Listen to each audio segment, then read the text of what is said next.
सामान्य, सामान्य का मतलब होता है लोक प्रचलित अर्थ, सामान्य या लोक प्रचलित अर्थ निकलता है। और सामान्य या लोक प्रचलित अर्थ जो होता है उसे हम मुख्यार्थ कहते हैं, यानी यहाँ पर मुख्यार्थ ग्रहण किया जाता है, या फिर उसे वाच्यार्थ कहते हैं। ये अर्थ के नाम हैं, यानी अभिधा शब्द शक्ति में वाचक शब्दों का प्रयोग किया जाता है और इसमें सामान्य अर्थ वाले शब्दों का प्रयोग होता है, और या फिर उस अर्थ का जो नाम होता है वो मुख्यार्थ या वाच्यार्थ होता है।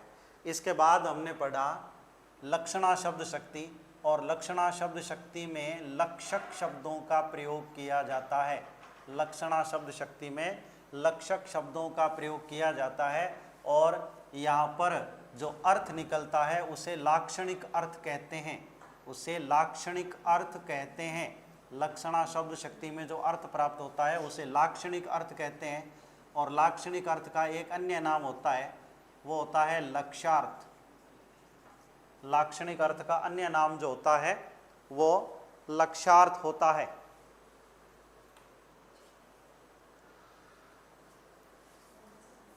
अब आपको बताना है, अभी तुरंत मुझे बता दो कि इसमें जो मैंने नाम लिखा है लक्षक शब्द,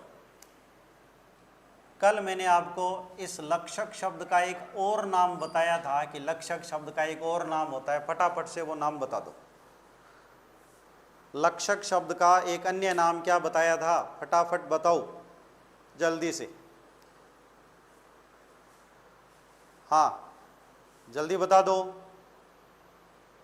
फटाफट बता दो।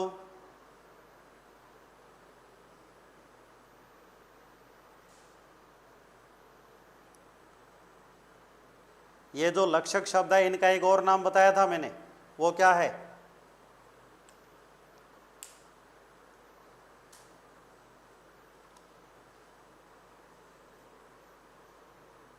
जल्दी करो कमेंट, फटाफट आगे बढ़ते हैं।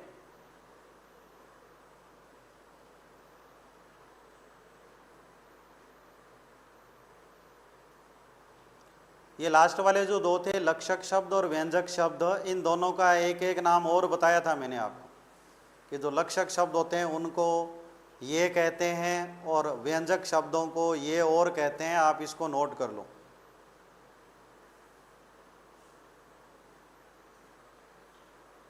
जल्दी बताओ फटाफट, क्या कहते हैं?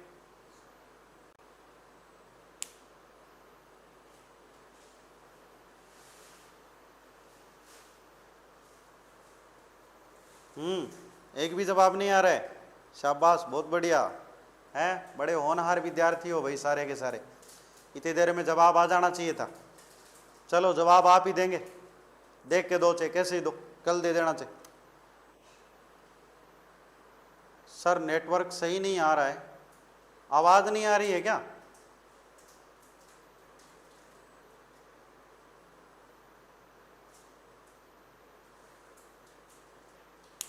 आवाज नहीं आ रही है, नेटवर्क आपके पास सही नहीं होगा।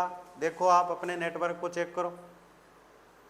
चलो ठीक है, आरोपितार्थ कहते हैं, ठीक है, शाबाश, बहुत बढ़िया। ये जो लक्षणा शब्द शक्ति है, लक्षणा शब्द शक्ति के भेद जो थे वो दो थे। पहला था रूढ़ा लक्षणा और दूसरा था रूढ़ा लक्षणा, और रूढ़ा लक्षणा के बाद दूसरी जो लक्षणा थी वो क्या लिखा है, आरोपितार्थ, अटक रही है। व्यंजक शब्दों को प्रतीयमान अर्थ, हाँ,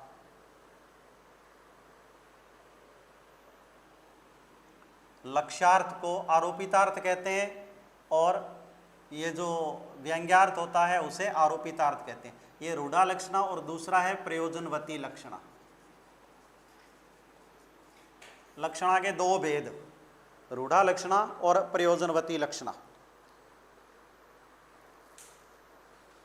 अब उसके बाद हम आगे बढ़ते हैं। लक्षणा के बारे में हमने बहुत कुछ पढ़ा था कल। मुहावरे लोकोक्तियों का प्रयोग लक्षणा में किया जाता है।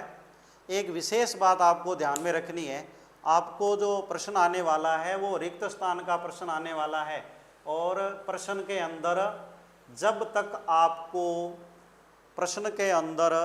तक आपको किसी शब्द शक्ति का भेद ना पूछे तब तक आपको उसका भेद नहीं बताना है। जब तक आपको भेद के बारे में प्रश्न ना पूछे तब तक आपको भेद का नाम नहीं बताना है। हाँ, भेद का नाम नहीं पूछे तब तक आपको भेद का नाम नहीं बताना है भाई, जब पूछे तो ही बताना है। उदाहरण के लिए मैं आपको एक यहाँ पे उदाहरण लिख रहा हूँ।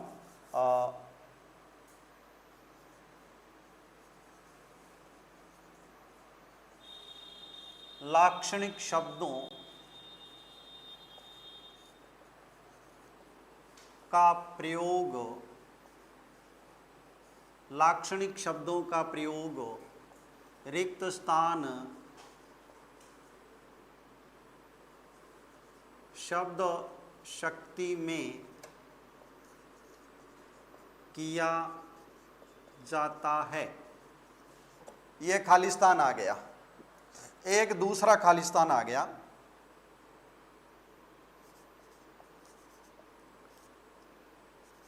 रूढ़ि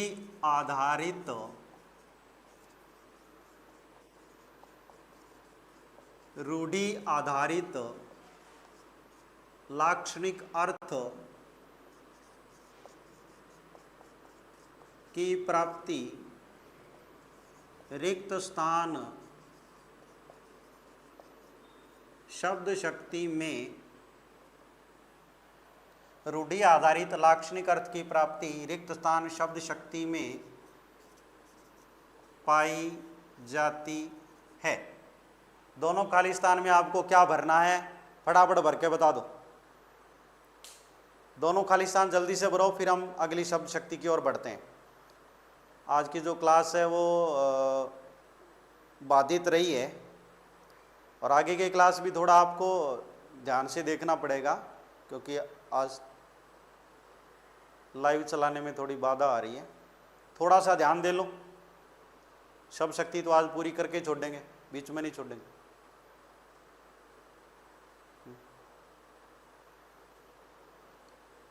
जल्दी बताओ, जल्दी से बताओ। पहले खाली स्थान में क्या भरा जाएगा, दूसरे में क्या भरा जाएगा?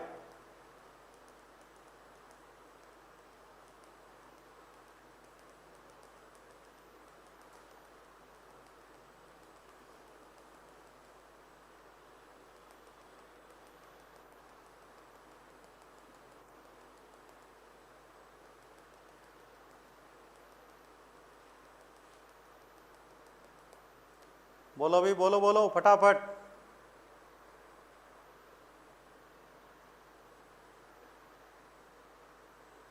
यहां पे लिखा हुआ है लाक्षणिक शब्दों का प्रयोग। लाक्षणिक शब्दों का प्रयोग लिखा हुआ है सीधा सीधा। तो जब केवल लाक्षणिक शब्दों का प्रयोग लिखा हुआ है तब आपको क्या करना है, जब केवल लाक्षणिक शब्दों का प्रयोग लिखा हुआ है तब आपको यहां पर शब्द शक्ति का जो नाम लिखना है वो लक्षणा शब्द शक्ति लिखना है। क्या नाम भरना है इसमें? लक्षणा शब्द शक्ति, ये लिखना है। और दूसरा देखो, रूढ़ि आधारित लाक्षणिक अर्थ की प्राप्ति। इसमें देखो रूढ़ि आधारित लाक्षणिक अर्थ नाम लिख दिया है। अब रूढ़ि आधारित लिख दिया तो आपको लक्षणा के भेद का नाम लिखना है इसमें। यहाँ पर रूढ़ि आधारित लिख दिया तो आपको ध्यान रखना है कि जब रूढ़ि आधारित नाम लिख दिया तो उसमें आप केवल लक्षणा मत लिख देना, क्योंकि उसने नाम लिखा है रूढ़ि आधारित। इसका मतलब वो लक्षणा के भेद के बारे में हमसे पूछना चाहता है। तो अभिधा कौन बोला रे? एक नंबर में अभिधा लाक्षणिक अर्थ, लाक्षणिक शब्दों का प्रयोग अभिधा में कहाँ होता है? लाक्षणिक शब्दों का प्रयोग लक्षणा में होता है। हाँ, रूढ़ि आधारित लाक्षणिक अर्थ की प्राप्ति जो होती है वो रूढ़ा लक्षणा में होती है। कौन से में होती है? रूढ़ा लक्षणा में होती है।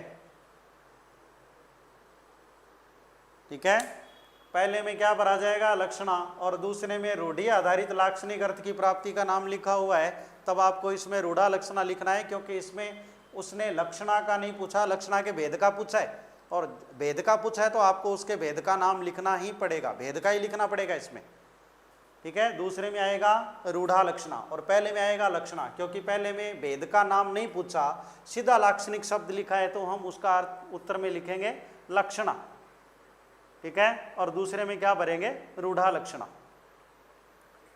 चलो ठीक है, अभी हम अगली शब्द शक्ति पढ़ते हैं।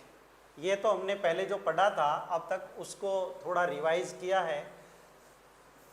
एक बार आप लोग एक बार लाइव क्लास देखते हो, उसके बाद आप उसको एक बार और देखा करो ताकि आपको बातें अच्छे से समझ में आ सके। क्लास को दोबारा और देखा करो ताकि सारी बातें क्लियर हो जाए, क्योंकि लाइव में कई बार आधी अधूरी बातें हैं, थोड़ी सी कम समझ में आती है, तो दोबारा से देख लोगे बढ़िया से समझ में आ जाएगा।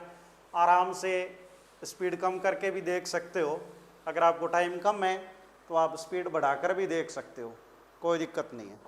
अगली शब्द शक्ति पढ़ते हैं। अगली शब्द शक्ति है व्यंजना शब्द शक्ति। तीसरी जो शब्द शक्ति है वो है व्यंजना शब्द शक्ति। व्यंजना शब्द शक्ति की परिभाषा लिखो।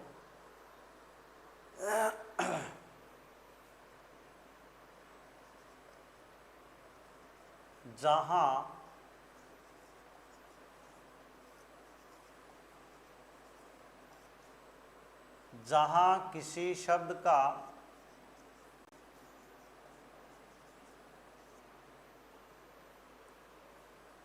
सामान्य अर्थ और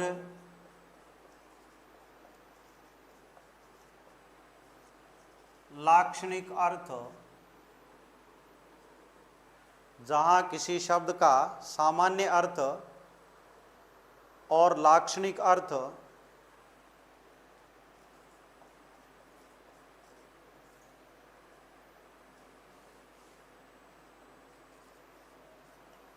दोनों की ही प्राप्ति में, दोनों की ही प्राप्ति में बाधा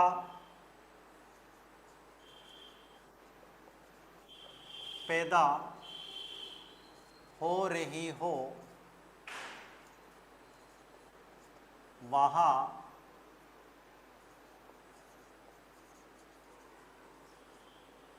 परिस्थिति आधारित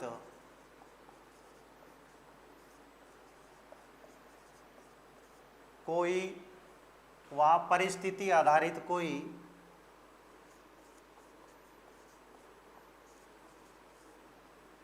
तीसरा ही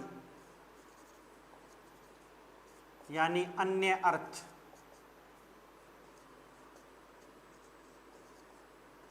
ग्रहण किया जाता है, वहाँ तीसरा ही कोई अन्य अर्थ ग्रहण किया जाता है और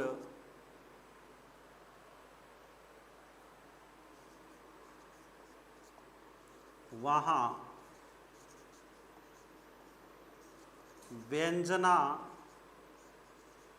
शब्द शक्ति, वहाँ व्यंजना शब्द शक्ति मानी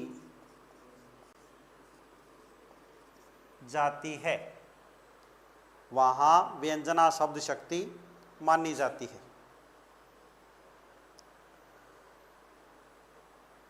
ये इसकी परिभाषा है।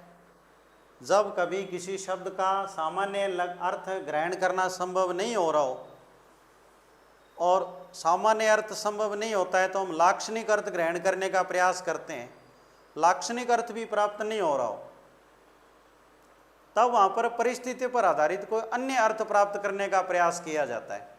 और जहाँ कहीं भी अन्य अर्थ प्राप्त करने का प्रयास किया जाता है, अन्य अर्थ प्राप्त हो जाता है जहाँ पर, वहाँ पर व्यंजना शब्द शक्ति मानी जाती है। नोट कर लो इसे, व्यंजना शब्द शक्ति। इसका एक उदाहरण लिखवा देता हूँ। व्यंजना शब्द शक्ति के उदाहरण आपके पाठ्यक्रम के अनुसार आपके पेपर में जो प्रश्न आएगा उसके अनुसार व्यंजना शब्द शक्ति का एक उदाहरण लिखो आप। जैसे मान लो घर में कोई भी व्यक्ति है, स्कूल की बात, विद्यालय की बात कर लेते हैं।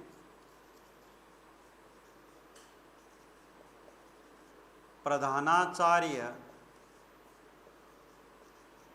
जी ने कहा, प्रधानाचार्य जी ने कहा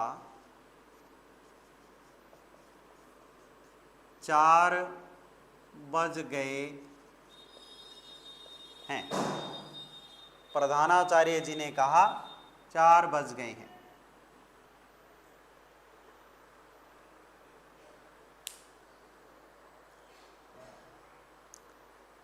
यहाँ पर प्रधानाचार्य जी ने समय का जिक्र किया है, ध्यान कर लेना।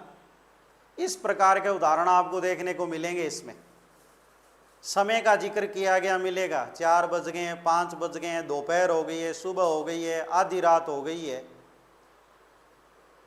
अंधेरा हो गया है। इस प्रकार यानी परिस्थिति का वर्णन किया जाएगा इस प्रकार के उदाहरणों में। अब यहाँ देखिए, प्रधानाचार्य जी ने कहा 4 बज गए हैं, ये 4 बज गए उन्होंने कहा है। अब 4 बज गए का सामान्य अर्थ क्या, वो लोगों को टाइम बताना चाहते हैं क्या प्रधानाचार्य जी का? देखो भाई 4 बज गए। उनका जो उद्देश्य है वो सुनने वालों को समय बताना नहीं है, उनका उद्देश्य कोई और बात बताना है। जैसे मान लो वहाँ पर कोई स्कूल में चपरासी रहा होगा, उस चपरासी ने उस बात का अर्थ निकाला कि 4 बज गए हैं, इसका मतलब छुट्टी वाली बेल लगाने का समय हो गया है, जा कर के छुट्टी वाली बेल लगाओ। बच्चों ने सुना कि 4 बज गए हैं, तो बच्चों ने उसका अर्थ निकाला कि अब हम घर जाने के लिए तैयार हो जाएं, बैग वैग बंद कर लें। तो सब लोगों के द्वारा अलग अलग अर्थ निकाला जाता है इस बात का। परिस्थिति का वर्णन किया जाता है और परिस्थिति का जो अर्थ निकाला जाता है वो सब लोगों के द्वारा अपने अपने हिसाब से अलग अलग अर्थ निकाला जाता है परिस्थिति के हिसाब से। यानी नाम तो ये है, लेकिन ये जो नाम है ये प्रधानाचार्य जी ने कहा है, इसका अर्थ ये अलग होगा, है ना। मान लेते हैं कि यही बात किसी और ने कही, 4 बज गए हैं। जैसे मान लो घर में एक माँ है, एक बेटा है, तो बेटा जो है वो माँ को ये बोल के सो गया कि भाई मैं 5 बजे वाली बस में मुझे जाना है, मैं तैयार होऊंगा, तैयार होकर के 5 बजे वाली बस में जाऊंगा या 4:30 वाली बस में निकलूंगा, मैं कहीं जाना है उसे। वो सो गया। उसके बाद माँ जो है वो उसको आवाज़ लगा रही है, माँ 3:30 ही आवाज़ लगा रही है उसको, भाई जल्दी उठ जाए इसलिए। तो माँ उसको आवाज़ लगा रही है कि 4 बज गए। तो माँ उसको तो वो टाइम नहीं बता रही है, वहाँ पर माँ उसको याद दिला रही है कि भाई तुझे जाना है, तैयार हो जा। ये लड़के के द्वारा उस बात का अर्थ निकाला जाएगा कि भाई मुझे उठ करके और बस में जाने के लिए तैयार हो जाना चाहिए, ये अर्थ निकाला जाएगा परिस्थिति के ऊपर आधारित। यानी 4 बज गए हैं नाम है, शब्द है, पंक्ति है, इसका जो अर्थ निकाला जा रहा है वो परिस्थिति के ऊपर आधारित अलग अलग अर्थ निकाला जा रहा है। चपरासी ने इसी बात का अर्थ निकाला कि भाई 4 बज गए, तो इसका मतलब अब छुट्टी वाली बेल घंटी लगा देनी चाहिए, ये अर्थ निकाला चपरासी ने। बच्चों ने अर्थ निकाला कि भाई बैग वैग बंद कर लो, है, हाँ गेट के लोग लगा दो, ताला लगा दो, ये अर्थ निकाला बच्चों ने। और उधर माँ के द्वारा ये वाक्य कहा गया तो उस लड़के ने अर्थ निकाला इस बात का कि भाई 4 बज गए मतलब मुझे तैयार होना है। उसने, माँ ने टाइम बताने के लिए उसको नहीं बोला है कि 4 बज गए, माँ ने इसलिए बोला है कि भाई तू तैयार हो जा, तेरे जाने का समय हो रहा है। तो इस एक ही बात का परिस्थिति के ऊपर आधारित अलग अलग लोगों के द्वारा अलग अलग अर्थ ग्रहण किया जाता है। तो अलग अलग अर्थ ग्रहण करने के कारण यहाँ पर परिस्थिति के ऊपर आधारित अर्थ ग्रहण किया जा रहा है, इसलिए यहाँ पर शब्द शक्ति का जो प्रकार है वो व्यंजना है। और जो परिस्थिति पर आधारित अर्थ निकलता है उस अर्थ को व्यंग्यार्थ कहते हैं। वो जो अर्थ ग्रहण निकल रहा होता है उस अर्थ को व्यंग्यार्थ कहते हैं। ध्यान रख लेना, ये जो परिस्थिति आधारित अर्थ होता है इसे हम व्यंग्यार्थ कहते हैं। व्यंग्यार्थ निकल रहा है यहाँ पर, और जब व्यंग्यार्थ निकल रहा है तो शब्द शक्ति का प्रकार कौन सा है भाई? व्यंजना शब्द शक्ति है इसमें। ठीक है, उतार लो फटाफट। व्यंजना शब्द शक्ति, ये इसकी परिभाषा है। आपको इसमें से रिक्त स्थान का प्रश्न आएगा तब ये लिखा हुआ मिलेगा आपको, जहां परिस्थिति आधारित अर्थ ग्रहण किया जाए वहां रिक्त स्थान शब्द शक्ति मानी जाती है। व्यंजना में से प्रश्न इस बार आ सकता है, क्योंकि 2 प्रश्न आते हैं आपको परीक्षा में। 2 प्रश्नों में पिछली बार का जो प्रश्न पूछा गया वो एक लक्षणा का पूछा गया, लक्षणा का और व्यंजना का कौन सा प्रश्न पूछा गया मैं आपको बता देता हूं अभी। भाई पिछले साल के पेपर में कौन से प्रश्न पूछे गए अभी बता देता हूं। मेरे पास पिछले साल का पेपर है, उसमें से मैं आपको बता देता हूं कि भाई पिछले साल के पेपर में प्रश्न कौन से आए हुए हैं शब्द शक्ति के। एक तो प्रश्न आया हुआ है, मैं बोल रहा हूं सुन लो, लिखूंगा नहीं और आपको उसका उत्तर भी बताना है। मैं लिखूंगा नहीं और आपको उत्तर बताना है। शब्द की जिस शक्ति से किसी शब्द के सबसे साधारण, लोक प्रचलित अथवा मुख्य अर्थ का बोध होता है उसे रिक्त स्थान शब्द शक्ति कहते हैं। यह प्रश्न आया हुआ है पिछले साल। जिस शक्ति से किसी शब्द के सबसे साधारण, लोक प्रचलित अथवा मुख्य अर्थ का बोध होता है उसे रिक्त स्थान शब्द शक्ति कहते हैं। फटाक से इसका उत्तर दे दो, जल्दी बताओ इसका उत्तर क्या बनेगा। कौन सी शब्द शक्ति है, उत्तर बताओ इसका। जो मैंने अभी अभी वाक्य बोला उसमें क्या उत्तर आएगा। मैं वाक्य दोबारा से बोल देता हूं। शब्द की जिस शक्ति से किसी शब्द के सबसे साधारण, लोक प्रचलित अथवा मुख्य अर्थ का बोध होता है उसे रिक्त स्थान शब्द शक्ति कहते हैं। यानी कौन सी शब्द शक्ति कहते हैं। अरे बेटा शब्द तो वाचक शब्द है, लेकिन शब्द शक्ति का पूछा है कि रिक्त स्थान शब्द शक्ति कहते हैं। ए बालको, जहां पर सामान्य अर्थ प्राप्त होता है वहां पर लक्षणा कहां हो जाती है। जहां पर लाक्षणिक अर्थ ग्रहण किया जाता है वहां पर लक्षणा होती है। सामान्य अर्थ ग्रहण किया जाता है तो वहां पर लक्षणा कहां से हो गई।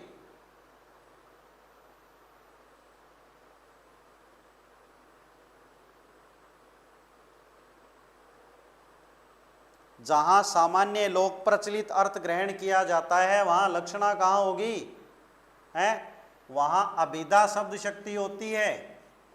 जहां सामान्य अर्थ ग्रहण किया जाता है वहां अभिधा शब्द शक्ति होती है। अभिधा शब्द शक्ति यानी अभिधा शब्द शक्ति के बारे में प्रश्न पूछा गया है पिछले साल। इसके बाद दूसरा प्रश्न जो आया हुआ है वो दूसरा प्रश्न सुनो क्या लिखा हुआ है। दूसरे प्रश्न में एक वाक्य लिखा हुआ है।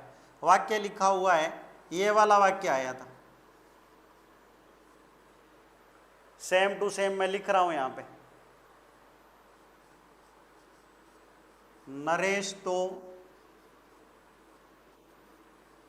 बेल है, यह वाक्य आया था। वाक्य में रिक्त स्थान शब्द शक्ति का प्रयोग किया गया है। वाक्य में रिक्त स्थान शब्द शक्ति का प्रयोग किया गया है। लोकप्रिय अर्थ में तो लक्षणा थी ना। लोकप्रिय अर्थ कहां, अरे लाक्षणिक अर्थ है वो, लोकप्रिय अर्थ नहीं है वो, लाक्षणिक अर्थ है लक्षणा में। लोकप्रिय अर्थ जो होता है ना उसके अंदर लक्षणा नहीं होती है।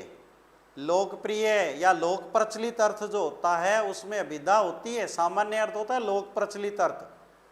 मैंने बोला कि ये पेन है, ये मैंने बोला तो ये सामान्य अर्थ यही है कि ये पेन ही है। और जब ये सामान्य अर्थ पेन ही है तो फिर उसमें ये लोक प्रचलित अर्थ है कि ये पेन है। लोक प्रचलित अर्थ जहाँ होता है वहाँ पे सामान्य अर्थ ही होता है और अभिधा शब्द शक्ति होती है। हाँ, नरेश बेल है, इसमें कौन सी शब्द शक्ति है, लक्षणा शब्द शक्ति। और बताओ फटाफट, इसमें कौन सी शब्द शक्ति है? अरे इसमें वो ऐसा लिखा गया कि नरेश तो बेल है। बेल का मतलब, बेल क्या होता है? गाय का पुल्लिंग बेल होता है, तो बेल है। बेल मूर्खता का प्रतीक है। ऐसा तो है नहीं कि नरेश बेल है यानी वो जानवर है। अरे जानवर तो है नहीं, सामान्य अर्थ नहीं निकलेगा इसका। नरेश जो है वो कोई जानवर ना हो करके और वो एक इंसान है ना। तो बेल का लक्षण क्या है, वो इसका अर्थ निकलेगा। बेल का मतलब होता मूर्ख, तो नरेश को मूर्ख बताना है, इसलिए उसने नरेश तो बेल है ऐसा लिख करके बताया, है ना।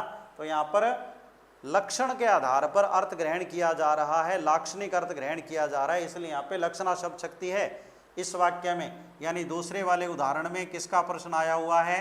लक्षणा शब्द शक्ति का प्रश्न आया हुआ है। पहला जो प्रश्न था इस पेपर का, उसमें अभिधा शब्द शक्ति का प्रश्न पूछा हुआ है, और दूसरे वाले उदाहरण में लक्षणा शब्द शक्ति का पूछा गया है प्रश्न। इसका मतलब इस बार का जो प्रश्न आने वाला है वो संभावना है पूरी पूरी कि वो व्यंजना में से पूछेगा एक प्रश्न, और एक प्रश्न पूछेगा शब्द शक्ति की मूल परिभाषा में से, या फिर वो पूछेगा अर्थ का नाम, और या फिर वो पूछेगा शब्द का नाम। इनमें से पूछेगा प्रश्न। लक्षणा, ठीक है भाई, लक्षणा बढ़िया है। इसके बाद देखो ये जो उदाहरण है इसमें परिस्थिति आधारित अर्थ निकल रहा है, और परिस्थिति आधारित अर्थ निकल रहा है इसलिए यहाँ पर व्यंजना शब्द शक्ति है। व्यंजना शब्द शक्ति है इसके अंदर। परिस्थिति आधारित व्यंजना, सामान्य लोक प्रचलित अर्थ अभिधा, और लाक्षणिक अर्थ लक्षणा। इतना आसान शब्दों में मैं आपको बता रहा हूं, आप लोगों को बिल्कुल समझ में आ जानी चाहिए, ये बात क्लियर हो जानी चाहिए।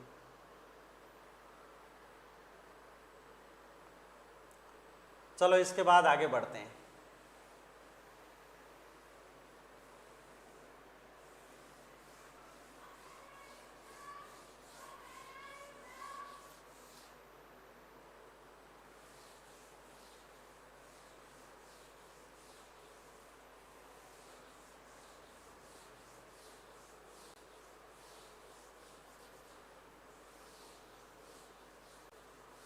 दो चीज़ें आपको करवानी है आज, एक तो व्यंजना और उसके बाद वाचक शब्द, ये दोनों चीज़ें आपको करवानी है। चलो फटाफट इसके भेदों के नाम लिखो। व्यंजना के भेद, भेदों के केवल नाम सीखने हैं, इसके अलावा कुछ भी नहीं सीखना आपको। आपको केवल व्यंजना के भेदों के नाम सीखने हैं बस। व्यंजना के भेद, पहला जो होता है व्यंजना का भेद वो होता है शाब्दी व्यंजना।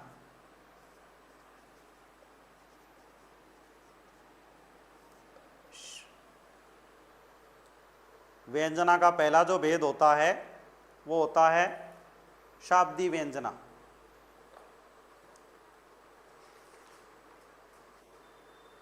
इसके बाद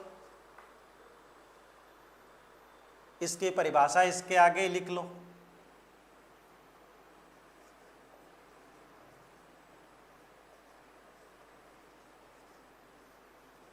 शब्दों पर आधारित, शब्दों पर आधारित व्यंग्यार्थ, शब्दों पर आधारित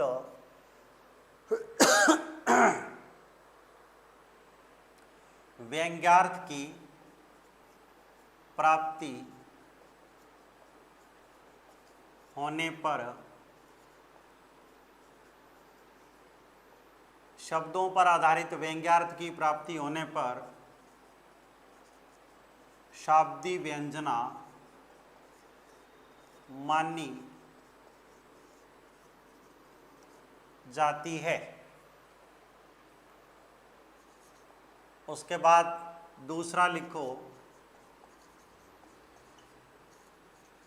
आर्थी व्यंजना। आर्थी व्यंजना में लिख दो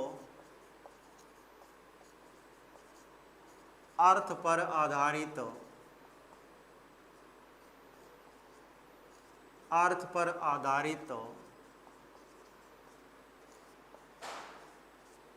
व्यंग्यार्थ की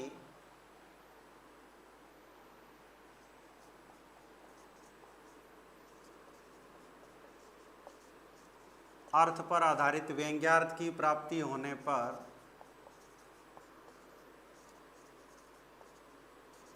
आर्थी व्यंजना मानी जाती है। अर्थ पर आधारित व्यंग्यार्थ की प्राप्ति होने पर आर्थी व्यंजना मानी जाती है।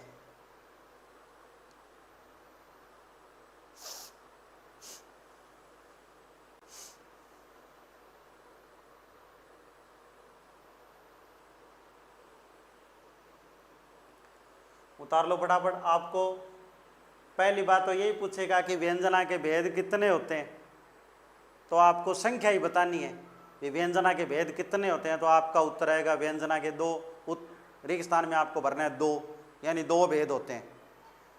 दूसरा आपको ये पूछ लेगा, इसके भेदों के बारे में प्रश्न पूछेगा कि शब्द आधारित व्यंग्यार्थ की प्राप्ति, शब्द आधारित व्यंग्यार्थ की प्राप्ति रिक्त स्थान शब्द शक्ति में पाई जाती है। तो जब ये नाम लिखा हुआ मिले ना, शब्द आधारित व्यंग्यार्थ की प्राप्ति, तब आप इसका उत्तर क्या लिखोगे? शाब्दी व्यंजना।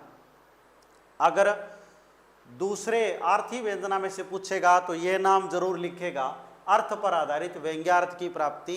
तो आपको क्या लिखना है? अर्थ पर आधारित व्यंग्यार्थ की प्राप्ति होने पर रिक्त स्थान शब्द शक्ति मानी जाती है। तो आपका उत्तर क्या बनेगा? आर्थी व्यंजना।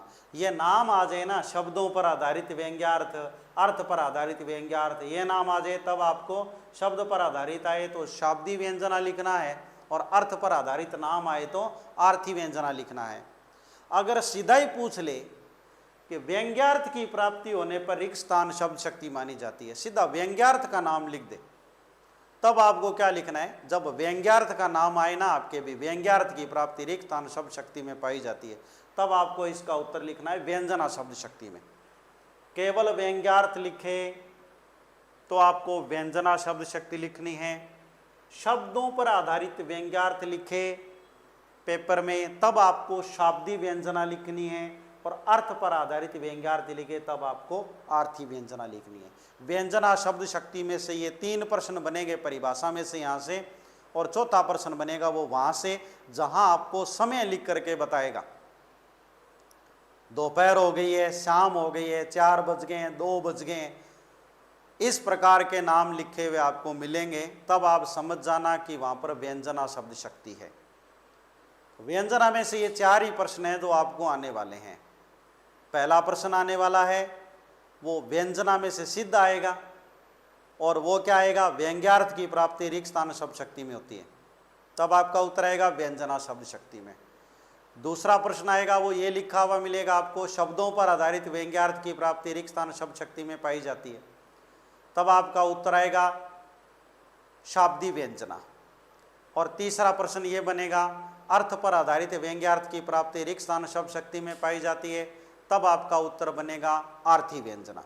और चौथा प्रश्न बनेगा जिसमें आपको एक उदाहरण देगा, और आपको ये लिखा हुआ मिलेगा कि भाई 5 बज गए, 2 बज गए, 4 बज गए, इस प्रकार की बात लिखी हुई मिलेगी। समय का जिक्र किया गया होगा उसमें, और समय का जिक्र किया गया होगा तो आप समझ जाना कि उसमें व्यंजना शब्द शक्ति का प्रयोग हुआ है। उतार लो इसको, आगे बढ़ते हैं। शब्द शक्ति के भेद हम पढ़ चुके हैं, अभी वाचक शब्दों के प्रकार है वो मैं आपको बता देता हूं, क्योंकि ये चीज ऐसी है जो परीक्षा में पूछी नहीं गई है। वाचक शब्द आपकी परीक्षा में नहीं पूछा गया है, और क्या पता पेपर बनाने वाला जो है उसका मूड कैसा हो, वो ऐसा पेपर बनाने के बारे में सोच ले कि बच्चों को थोड़ा और ज्ञान की जांच कर ली जाए, वे कितना ज्ञान है, तो आगे की बात भी पूछ सकता है परीक्षा में। तो आगे की बात भी आपको आनी चाहिए, जहाँ तक पूछा गया है उससे 2-4 कदम आगे की बातें आपको आनी चाहिए। ये वाचक शब्दों के बारे में आपसे पूछ सकता है, ये वाचक शब्द जो होते हैं वो कितने प्रकार के होते हैं, कौन कौन से होते हैं, उनके नाम क्या क्या है, भेद क्या क्या है उनके बारे में।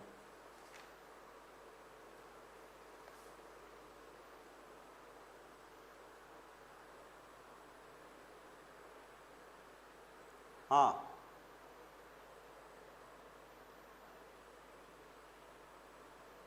समझ में आ रहा है नहीं आ रहा है? एक बार फटाफट अपनी अटेंडेंस लगाओ। आप, मुझे लग रहा है सो गए, स्ट्रीम चला के छोड़ दिया इधर है और खुद कहीं चले गए।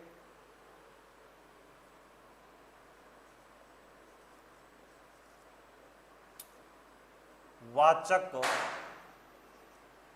शब्द, ये जो वाचक शब्द होते हैं ये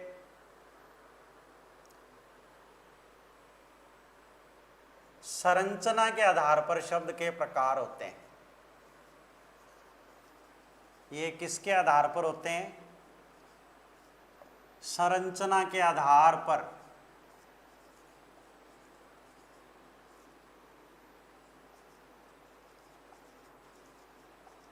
शब्दों के भेद होते हैं और संरचना के आधार पर जो शब्दों के भेद होते हैं वही वाचक शब्द होते हैं।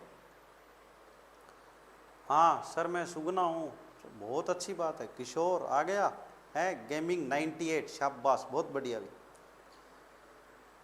किशोर बहुत अच्छा बालक है, पढ़ने वाला है, खूब मेहनत करता है। चलो इधर भी थोड़ी और मेहनत करनी है हमें ना।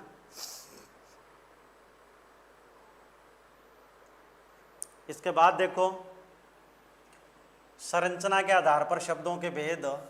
इसमें आपको 1 नंबर पे लिखना है रूढ़ शब्द। रूढ़ शब्द कौन से होते हैं? इसके 2-3 बातें आपको लिखनी है। कौन सी लिखनी है? जैसे आपको लिखना है वे शब्द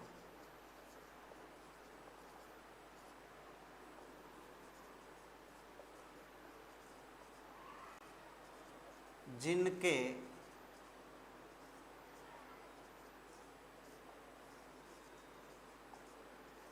टुकड़े नहीं किए जा सकते। वे शब्द जिनके टुकड़े नहीं किए जा सकते और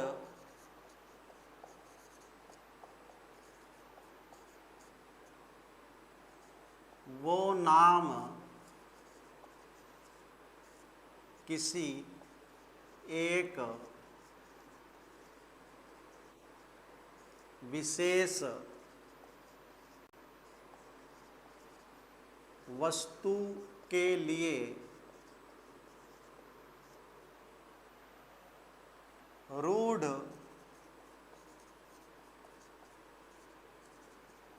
हो गए हों। वे शब्द जिनके टुकड़े नहीं किए जा सकते और वो नाम किसी एक विशेष वस्तु के लिए रूढ़ हो गए हों।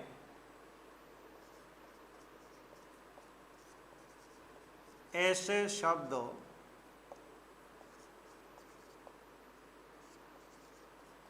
रूढ़ शब्द कहलाते हैं।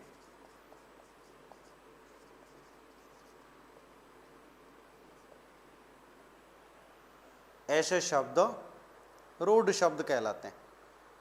3 ही लोगों ने अपनी अटेंडेंस लगाई है, बाकियों ने लगाई नहीं। इसका हम लोग 3-4 लोग ही हैं जो देख रहे हैं क्लास को।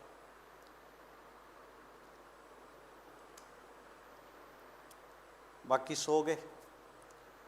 अरे सोए मत रहा करो, कितनी बार बोला है, जो सो जाते हैं उनकी भैंस पाडा ले आती है।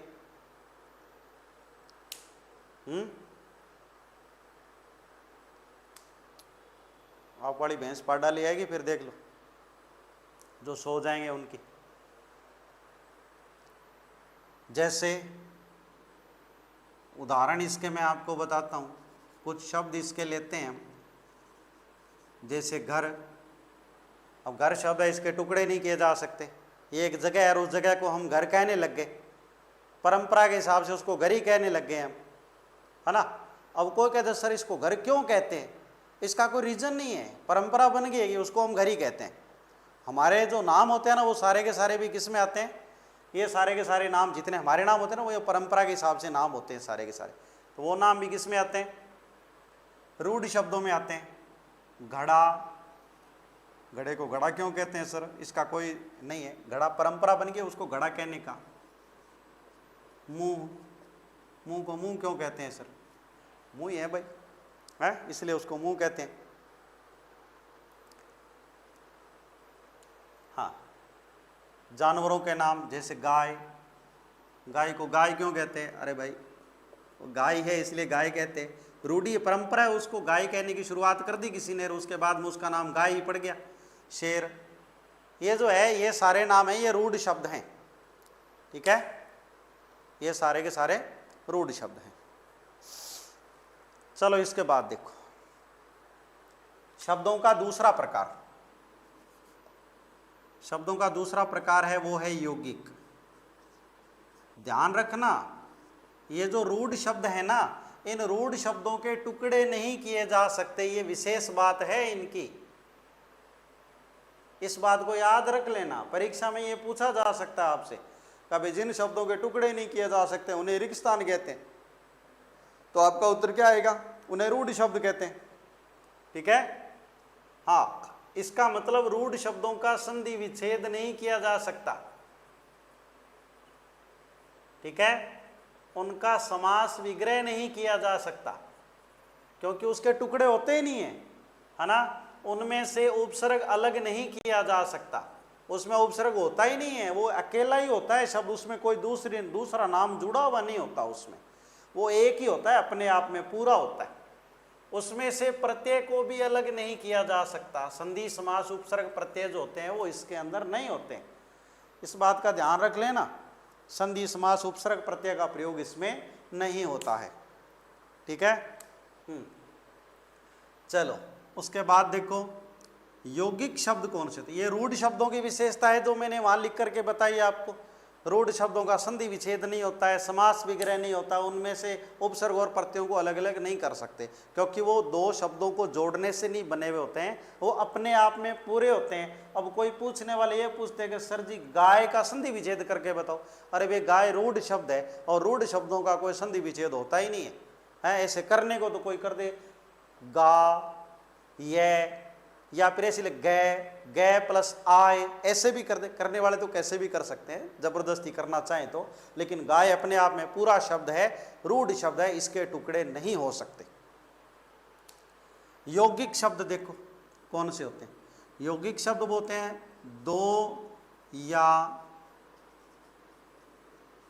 दो से अधिक, दो या दो से अधिक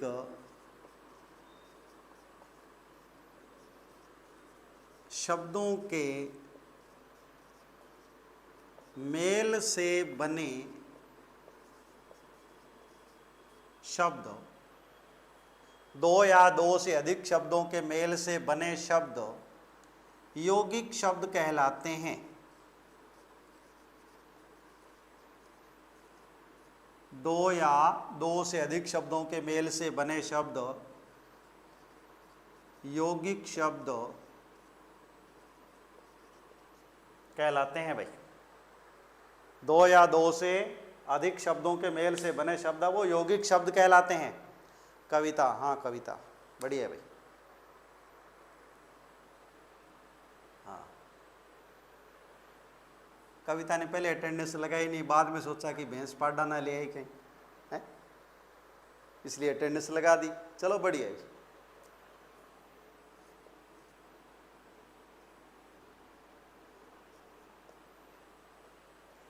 तो दो या दो से अधिक शब्दों के मेल से बने शब्द वो यौगिक शब्द कहलाते हैं। इसकी खास विशेषता ये होती है कि यौगिक शब्दों का जो अर्थ होता है, लिख लो, यौगिक शब्द का अर्थ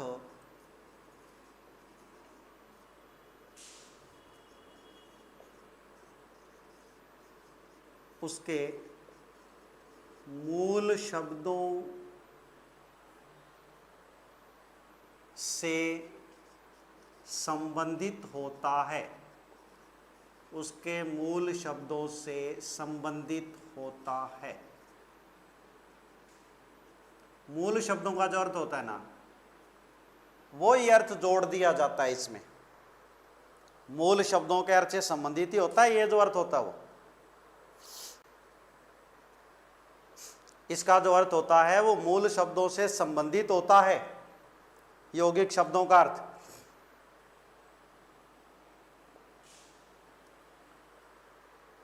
अर्थ बदलता नहीं है, मूल शब्दों से संबंधित ही होता है।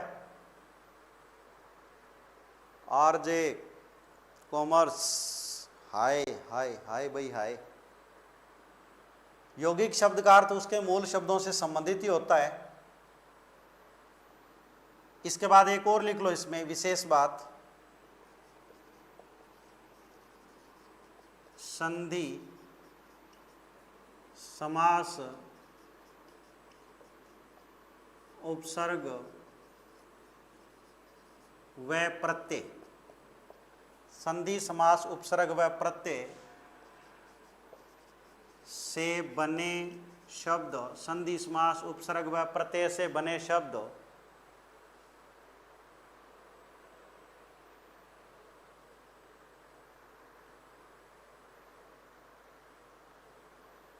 साहित्य सागर, संधि समास उपसर्ग व प्रत्यय से बने शब्द यौगिक शब्द कहलाते हैं। संधि समास उपसर्ग व प्रत्यय से बने शब्द यौगिक शब्द कहलाते हैं।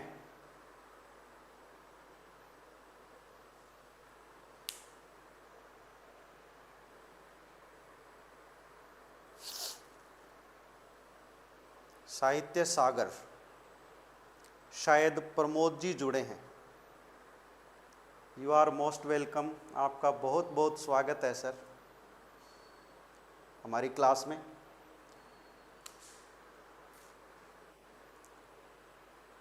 समास उपसर्ग व प्रत्यय से बने शब्द है वो यौगिक शब्द कहलाते हैं। आपको परीक्षा में ये पूछा जा सकता है, अभी ये वाली लाइन पूछी जा सकती है कक्षा 12 की परीक्षा में कि संधि समास उपसर्ग व प्रत्यय से बने शब्द रिक्त स्थान कहलाते हैं, तो आपका उत्तर आएगा उसमें यौगिक शब्द। वैसे यहाँ तक पहुँचने की संभावना बहुत ही कम है आपकी परीक्षा में, और आपके जो प्रश्न आने वाला है वो आपको शब्द शक्तियों वाला जो ऊपर मैंने बताया है पार्ट, वहाँ से आपका जो मैटर है वो समाप्त हो जाएगा। यहाँ से ये जो मैटर है ये चीज़ आपके पाठ्यक्रम में हो सकता है पूछने की कोई मनाही नहीं है, पूछना चाहे तो वो पूछ सकता है, क्योंकि ये वाचक शब्दों के अंतर्गत इसका जिक्र कर दिया गया है। बहुत बहुत आभार रहेगा सर आपका। अब इसके बाद देखिए ये यौगिक शब्द है, एक दो शब्द इसके उदाहरण के रूप में हम लिखते हैं।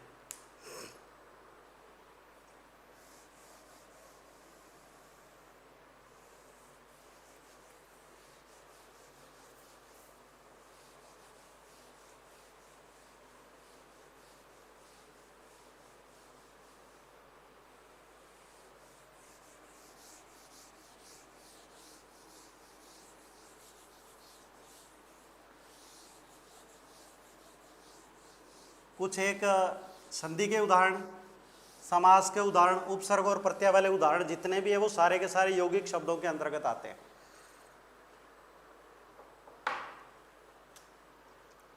इसके उदाहरण लिखो, यौगिक शब्दों के उदाहरण।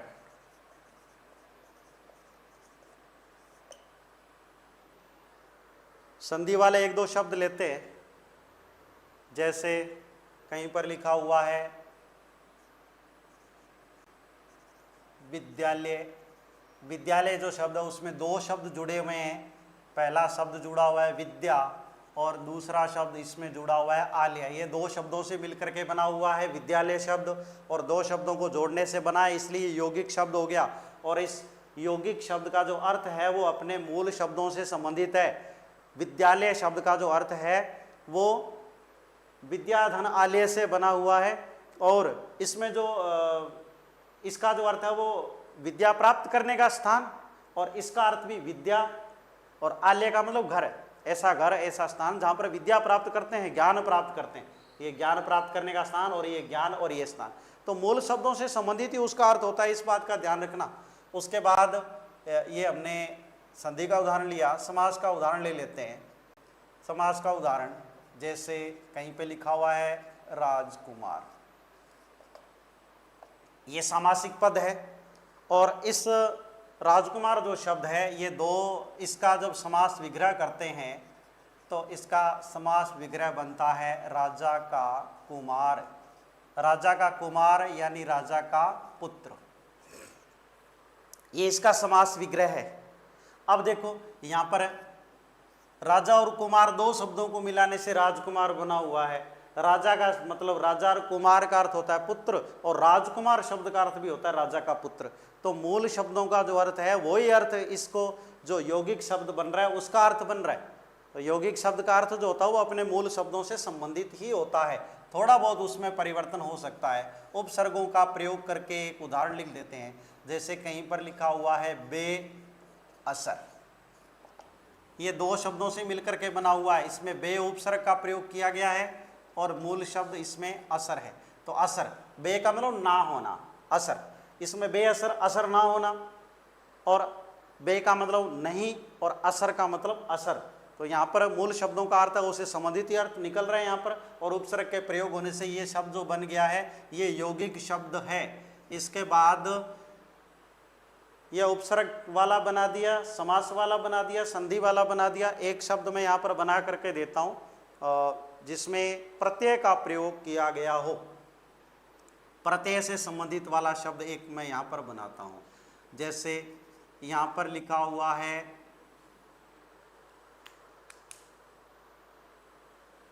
नमस्ते, नमस्ते कमलेश, नमस्ते।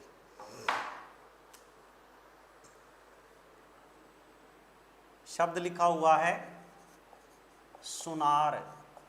सुनार जो शब्द है वो सोना शब्द में आर प्रत्यय जोड़ने से बना हुआ है। तो सोना और आर दो शब्दों को मिलाने से सुनार शब्द बना हुआ है, यानी सोने का काम करने वाला व्यक्ति, और सुनार जो होता है वो भी सोने का काम करने वाला व्यक्ति है। तो सुनार शब्द है ये यौगिक शब्द है, और इसका जो अर्थ है वो इसके मूल शब्दों से संबंधित अर्थ है इसका। चलो ये हो गए यौगिक शब्दों के उदाहरण। अब हम शब्दों का तीसरा प्रकार पढ़ते हैं, वो है योग रूट।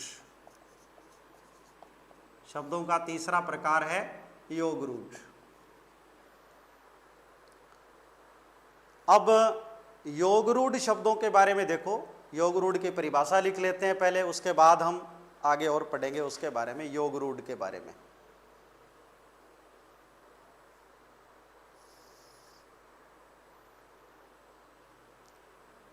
योग रूढ़ में आते हैं दो या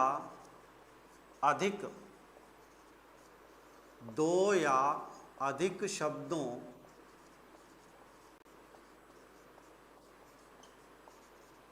के मेल से बने वे शब्द जिनका अर्थ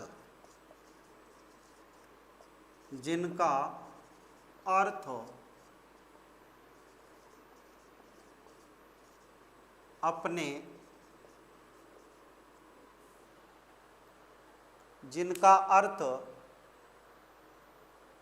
व्याकरण के अलावा आप कौन सी विषय पढ़ाते हो सर जी? मैं कई विषय पढ़ा देता हूं सर जी, हिंदी व्याकरण, हिंदी साहित्य, इसके अलावा राजस्थान का इतिहास। हाँ बोल गया भाई, इंडियन हिस्ट्री, राजस्थान का इतिहास, हिंदी साहित्य, हिंदी व्याकरण, ये इतनी चीज़ें मैं पढ़ा लेता हूँ। बिल्कुल, हिंदी व्याकरण की क्लास शुरू करने वाले अभी दीपावली के बाद में 0 लेवल से शुरू करेंगे, वो सब बच्चों के काम की रहेगी। एक क्लास हिंदी साहित्य की भी शुरू करेंगे द्वितीय श्रेणी के विद्यार्थियों के लिए स्पेशली, वो बाद में रहेगी। हाँ कोई बात नहीं, बाकी हमारे चैनल पे 2-3 टीचर और है वो क्लासें लगा रहे हैं। मैं भी क्लास 12 आर्ट का हूँ। बिल्कुल, यू आर मोस्ट वेलकम भाई। आर्ट में हिंदी साहित्य अगर आपके पास में है तो हिंदी साहित्य का जितना भी मैटर है वो भी मैं यहाँ पे आपको करवाने वाला हूँ। डेली 7:30 से 8 बजे के बीच हमारी क्लास लाइव शुरू होती है, 9 बजे के आसपास तक शुरू रहती है। तो जिनका अर्थ अपने मूल शब्द से भिन्न हो, जिनका अर्थ अपने मूल शब्द से भिन्न हो, उन शब्दों को उन शब्दों को योग रूढ़ शब्द कहते हैं। उन शब्दों को योग रूढ़ शब्द कहते हैं।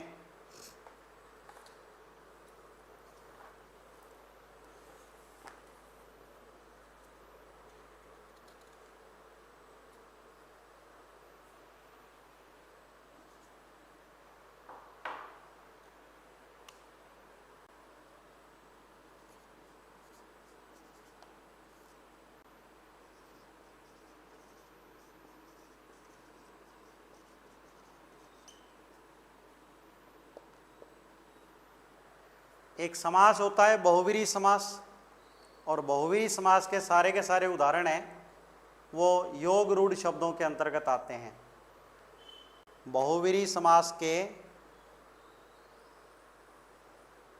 हिंदी साहित्य, हिंदी अनिवार्य, इंग्लिश, भूगोल, अर्थशास्त्र, बिल्कुल हिंदी अनिवार्य और हिंदी साहित्य का सारा ही कराऊंगा अभी यहाँ पे। एक टॉपिक हो गया अपना अलंकार वाला, दूसरा ये शब्द शक्ति का टॉपिक है, इसकी आज तीसरी क्लास है। कुल मिला के 5-6 क्लासें हैं, दोनों टॉपिक क्लियर है, उसमें देख लेना उन क्लासों को। इसके अलावा आगे बाकी के टॉपिक बच रहे हैं वो आगे हम क्लियर करेंगे। हिंदी साहित्य का भी इसी क्लास में करेंगे। हिंदी साहित्य में जितना भी दे रखा है वो सारा का सारा इसमें क्लियर करेंगे अपने। आप देख सकते हो, बिल्कुल लाइव देखना चाहो तो लाइव देख लेना। 7:30 से 8 बजे के बीच शुरू होती है क्लास, और बाद में देखना चाहो तो बाद में देख सकते हो। चैनल को सब्सक्राइब अवश्य कर लो ताकि आपको नोटिफिकेशन मिल जाएगी क्लास कितने बजे शुरू होगी। उन शब्दों को योग रूढ़ शब्द कहते हैं। भी 2 शब्दों को मिलाने से बने हुए होते हैं ये वाले शब्द, और उनका अर्थ अलग होता है। उदाहरण के लिए देखिए आप, मैं आपको बता चुका हूँ बहुव्रीहि समास के उदाहरण सारे के सारे इसके अंतर्गत आते हैं। इसका एक उदाहरण लेते हैं अपने,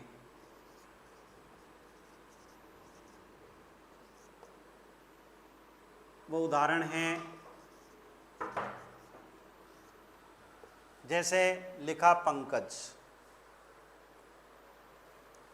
या फिर एक शब्द लिखा, वो लिखा लंबोदर। पंकज शब्द में 2 शब्द मिले हुए हैं, एक शब्द लिखा हुआ है पंक और दूसरा शब्द लिखा हुआ है ज। 2 शब्द मिले हुए हैं इसमें, पंक और जय। 2 शब्दों को मिलाने से पंकज बना हुआ है। 2 शब्दों को मिलाने से पंकज बना हुआ है। अब आप देखिए, पंक शब्द का अर्थ होता है कीचड़।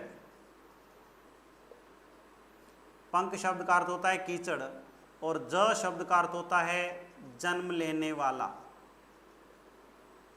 जय शब्द का अर्थ होता है जन्म लेने वाला, यानी कीचड़ में जन्म लेने वाला। अब आप देखिए, जब दोनों को अलग अलग करके देखा गया तो इनका अर्थ है कीचड़ में जन्म लेने वाला, लेकिन पंकज शब्द का जो अर्थ है वो कीचड़ में जन्म लेने वाला नहीं है। पंकज शब्द का जो अर्थ है वो एक विशेष वस्तु के लिए पंकज शब्द का प्रयोग किया जाता है, और वो है कमल। एक विशेष वस्तु के लिए पंकज शब्द का प्रयोग किया जाता है और वो है कमल।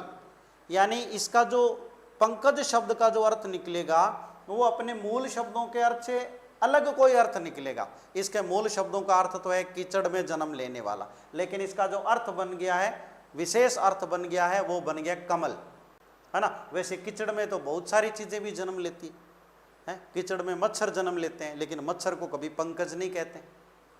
कीचड़ में तो दूसरे छोटे छोटे मछलियों के लार्वा वो भी पैदा होते हैं, लेकिन मछलियों के लार्वा को भी हम पंकज नहीं कहते हैं। कीचड़ में मेंढक भी पैदा हो जाते हैं, और भी घास फूस बदबू बहुत सारी चीज़ें पैदा होती हैं, उनको हम पंकज नहीं कहते हैं। पंकज तो एक विशेष चीज़ का नाम हो गया। यानी ये जो पंकज शब्द का अर्थ निकल रहा है, इस अर्थ के अंदर मूल शब्दों को हमने उसके अर्थ को त्याग दिया। पंकज नाम का जब अर्थ निकालते हैं तो हम ये कीचड़ और जन्म लेने वाला ये वाला नाम छोड़ देते हैं, एक नया अर्थ निकाल लेते हैं। और जब नया अर्थ निकाल लेते हैं तब वहाँ पर जो शब्द का प्रकार होता है वो योग रूढ़ होता है। योग तो इसलिए क्योंकि 2 शब्दों को जोड़ करके बना हुआ है, इसलिए योग हो गया। रूढ़ इसलिए हो गया क्योंकि वो एक नाम के लिए काम में लिया जाता है। उन बहुत सारे नामों में से एक नाम के लिए वो नाम काम में लिया जाता है, इसलिए ये वाला नाम योग रूढ़ शब्दों के अंतर्गत आता है। लंबोदर शब्द को समझ लेते हैं। लंबोदर शब्द में दो शब्द जुड़े हुए हैं। पहला नाम इसमें जुड़ा हुआ है लंबा और दूसरा नाम इसमें जुड़ा हुआ है उदर। लंबा का अर्थ लंबा होता है और उदर शब्द का अर्थ होता है पेट। लंबा है पेट या मोटा है पेट। तो अब ये जो लंबोदर शब्द है ना, वो लंबा है पेट, इसका लंबोदर शब्द का अर्थ लंबा है पेट नहीं निकलेगा। ये लंबोदर शब्द है ना, ये एक विशेष लंबे पेट वाले आदमी के लिए इस शब्द का प्रयोग किया जाता है। ये लंबे पेट का एक आदमी है, ठीक है, एक देवता है, उसका पेट बहुत मोटा है, इसलिए उसको लंबोदर कहते हैं। कौन से वाला देवता है भाई? फटाफट कमेंट बॉक्स में बताओ कौन सा देवता है जिसका पेट बहुत लंबा है, मोटा है? कौन सा देवता है? जल्दी बोलो। कौन सा? कोई बाबजी है, कौन सा है बताओ लंबे पेट वाला? जल्दी बोलो प्रिय विद्यार्थियों, जागो, जवाब दो।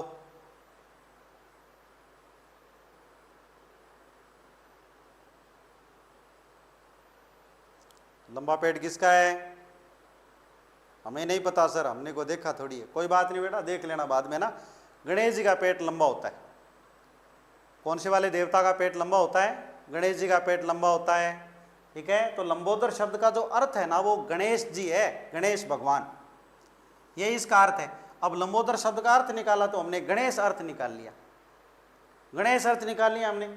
अब ये लंबोदर शब्द का अर्थ निकालते समय हमने लंबा और पेट दोनों नाम ही भूल गए, ये वाला अर्थ के अंदर हमने शामिल नहीं किया। हमने एक नया नाम बना लिया। जब भी कभी दो शब्दों को जोड़ करके कोई नया शब्द बनाया जाता है, और जब नया शब्द बनता है तो उस नए शब्द का जो अर्थ बनता है वो पुराने वाले शब्दों के अर्थ को छोड़ दिया जाता है, कोई नया नाम बना दिया जाता है। तब वहाँ पर जो शब्द का प्रकार होता है वो कौन सा होता है? योग रूढ़ शब्द होता है, योग रूढ़, ठीक है। तो ये लंबोदर शब्द है, ये योग रूढ़ शब्द का उदाहरण है। बहुवीरी समास के जितने भी उदाहरण होते हैं वो सारे के सारे योग रूढ़ समास के, ये योग रूढ़ शब्दों के अंतर्गत आते हैं, ठीक है। शब्दों के प्रकार मैंने आपको बता दिए हैं, शब्द शक्तियों का टॉपिक मैंने आपको बता दिया है, सारा का सारा क्लियर हो गया है। तो इस प्रकार अपनी शब्द शक्ति का जो टॉपिक है वो आज यहीं पूरा होता है। आज की क्लास में थोड़ा व्यवधान जरूर रहा, लेकिन बाद में जो क्लास है वो रेगुलर जिसने देखी है पूरी की पूरी, उसको बाकी बातें समझ में आई है। प्रश्न कैसे आते हैं परीक्षा में ये भी आपको मैंने क्लास के दौरान बताया, और उन शब्दों का उत्तर कैसे देना है वो भी आपको मैंने बताया। जिसको जो क्लास में बीच में जुड़ा है वो पीछे की शुरू वाली क्लास से देखना शुरू करेगा तो उसे पूरी की पूरी शब्द शक्तियाँ बिल्कुल आराम से समझ में आएगी। एक बार देखने से समझ में नहीं आए तो उसको दोबारा देख करके समझे, फिर भी नहीं आए तो कमेंट बॉक्स में कमेंट करके बता दें कि हमें ये बात समझ में नहीं आई है, तो मैं उस बात को दोबारा किसी और क्लास में क्लियर करने का प्रयास करूँगा। आज इतना ही, बाकी पढ़ेंगे कल। जय हिंद, जय भारत।